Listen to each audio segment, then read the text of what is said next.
Assalomu alaykum qadrdonlar. Bugungi mavzuyimiz mumyolar bo'yicha mavzu qilamiz.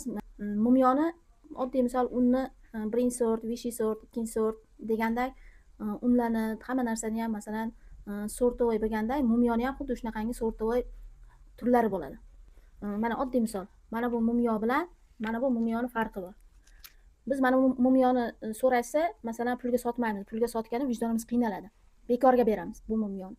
Mana bu mumyoyimiz, mana shu mumyoyimiz donasi 15 ming so'mdan. Bu tabiiy mumyo. Bu tabiiy mumyoni ham tosh mumyoni o'sha chatqol mumyosi deyiladi.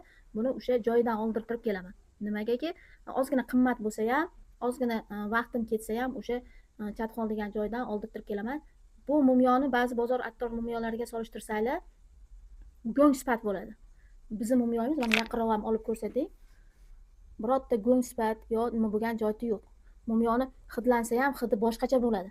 Axlat hidi kelmaydi bu mumyoda. O'shaning uchun hamma narsani asl mol qimmat bo'lganday, bu biz o'sha toza narsa odamlarga yaxshi effekt beradigan, odamlarga minnatdor bo'lish uchun ertaga bizdan olgan har bitta mahsulot ichganda falon joydan shu narsani oldim, natijasi yaxshi bo'ldi degan maqsadda biz asl mollarni olib kelib qo'yamiz. Toza narsalarni olib kelamiz. Bizga mana shu olib kelgan narsalarimizdan 10 so'm qolmasin, 1 so'm qolsin, haloldan qolsin. Shu mumyoni ham olib kelib qo'yganmiz. Nimaga? Odamlarga og'zaki tushuntirganda, bunda ko'rsatib tushuntirsak, ha deydi, odamlar tushunadi. Mana bu mumyodan ichib ko'rsin, mana bu mumyodan ichib ko'rsin. Ta'mida ham, doriligida ham umuman yer bilan osmoncha farqi bor.